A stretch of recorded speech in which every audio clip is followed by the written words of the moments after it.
Hey, it's Levi. I wanted to record some thoughts about expressing ourselves and how society is maybe conforming us to certain norms and how that may be limiting us in our everyday life and happiness and fulfillment.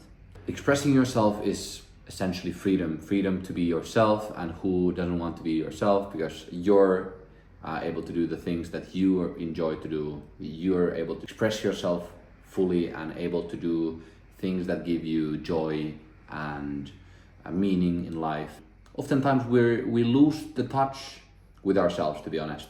Like, we go through the schooling system, we're put in these classes, and we're going to be rated by grades in different subjects, and we just step into the world, searching for a job, trying to provide for our family, provide for ourselves, and kind of we're just going through the motions. And is that really what you want to be doing? Especially if you don't find fulfillment in these small things. So this is specifically for the people who don't find themselves that fulfilled, that happy, that joyous, that you don't experience these moments of awe, and you're not going towards your goals, and that kills you inside. At least it did for me. So that's why I'm reflecting on some of the things that I've learned and I've experienced. So when you start expressing yourself fully, just like I am here expressing myself to the camera, just no walls down, just trying to share my thoughts and my experience, I start attracting the people that are supposed to be in my life, that are supporting me, that are giving me positive things that I kind of need, long for, or at least things that I find pleasure from. And I'm gravitating towards those people that are meant to be in my life, and then I'm pushing away the people that don't belong in my life. So for the people who would be judging me making YouTube videos, or who thinks it's cringe or whatever. I think it's whenever you're starting to express yourself fully, there's this force of the universe that you're going towards your own path, and then towards this own path you're going to find people that are going to resonate with you, and you're going to find less people that are not going to resonate with you, because you already have this aura of yourself, and then people can kind of feel it. I know it sounds woo-woo, but that's how I'd explain it. So starting to express yourself fully really leads you towards a more aligned life in all aspects, and you will start to notice that everything just starts to fall into place. And it may not be easy, but that's the experience that I've gotten, and that's the result of hundreds and hundreds of discussions I've had about this thing.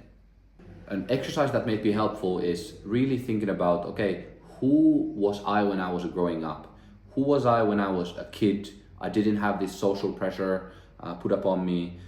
What did I enjoy doing? What did I find joy in? What are the personality traits that people would have described you as when you were a kid? Maybe, let's say, from 5 years to 10 years old. And try to connect with those things. If you don't remember, just ask your parents, whatever. But I think that's a really useful exercise to actually determine what is it that you might find joy in. So for example, for me, it was competing. I loved competing. I also loved music and expressing myself.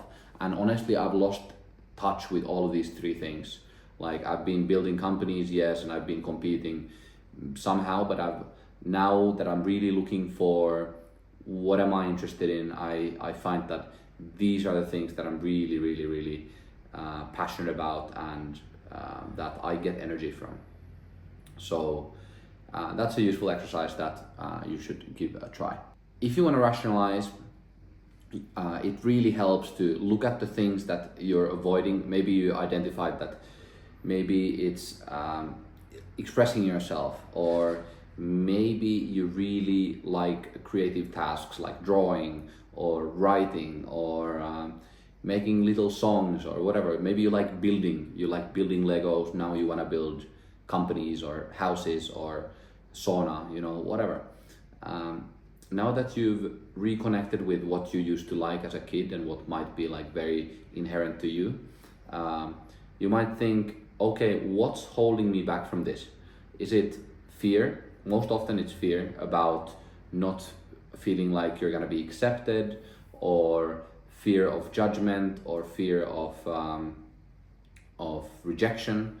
But all these things are fears that we've been evolutionarily developed to fear, because if you were kicked out of the herd, uh, a long time ago, you were kind of isolated from society and you didn't survive for long, right?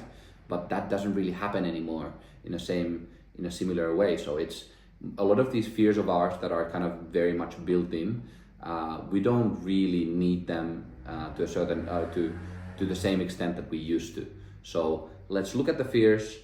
Let's acknowledge it, and let's see. Okay, is this a fear that am I willing to sacrifice my happiness for this fear? Like, does it make sense to have this fear of rejection, for example?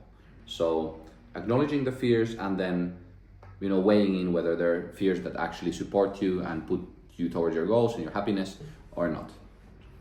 Oftentimes we're not acknowledging these fears, and then we're just operating on autopilot, and that's obviously not something you want to do if you want to go towards your goals, build a happy, fulfilled life.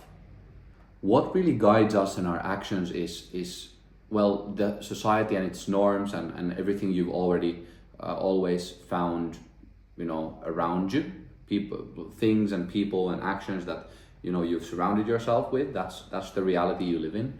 But it's more than that. It's more your identity. So who are you? What's your identity? And that really guides our every action, our every belief, our the words we say, the actions we do, and the beliefs that we hold. Everything is guided by identity. And oftentimes we're holding on to an identity that we've grown up with, or an identity that our friends have put on us, or we had before.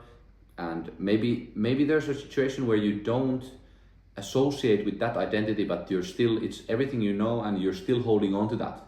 And that's the tricky thing, because identity is what shifts all of our actions and our beliefs. And if we're still holding on to an old identity, we might find ourselves in this situation where we want this one thing, but then we're still holding on to this other thing, and then we're somewhere here in the middle, and it's killing us inside.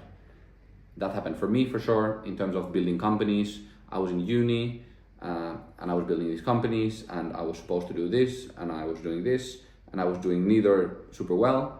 And I was only able to reach a point of happiness and fulfillment whenever I committed one to fully. So either I, was this identity, or I was this identity, but this discrepancy really creates misery and suffering. There's even this thing that suffering equals pain times resistance.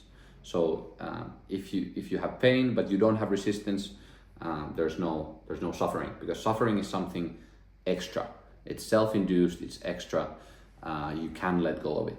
So think about the identity that you hold right now, then look at the goals, or look at the desires, or look at the happy, joyous life that you may be longing for.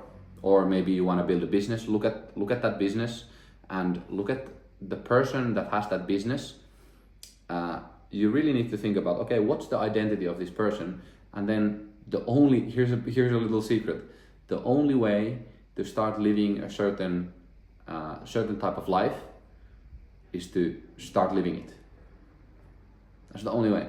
I used to think, okay, when I've done X, then I will do Y. Or when I'm successful enough, then I will, have a happy life, or then I will, find joy in my everyday thing. But it's really the only way to find kind of divine moments is to start finding divine moments right now. Start finding fulfillment in your everyday life. And it's guided by your identity. Then another thing, I grew up in Finland. I realized at some point that I didn't really know how to dream. I grew up in a scenario where I had a really healthy, nice family, but I never knew how to dream of anything. My biggest dream was to be a lawyer. I'm not a lawyer.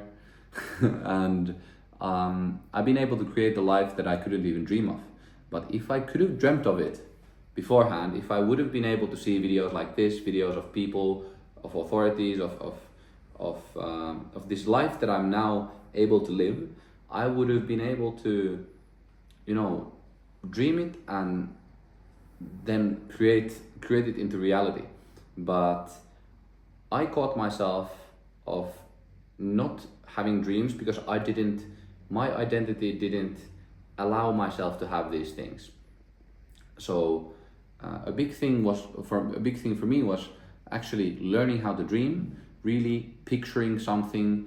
If there was no restrictions in this whole world, picturing things that I would like to have, let's say a villa by Lake Como, or an Aston Martin Vantage car, or a Porsche 911 Turbo S, you know, house in the Swiss Alps, whatever.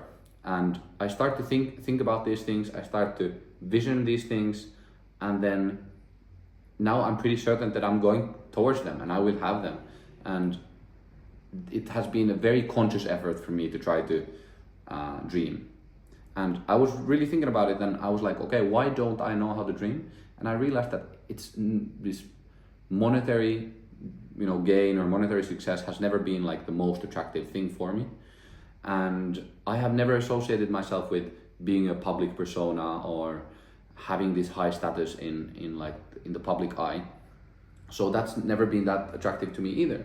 And now I've really connected with the things that I find important, like I love educating people about the things that I've learned, because I've gained so much joy. I've improved my life with such major leaps that if I'm able to do that for someone else, that's incredible, and that's why I want to do this. And I enjoy getting better. That's what I'm doing here. I'm getting better every time I put in an action, and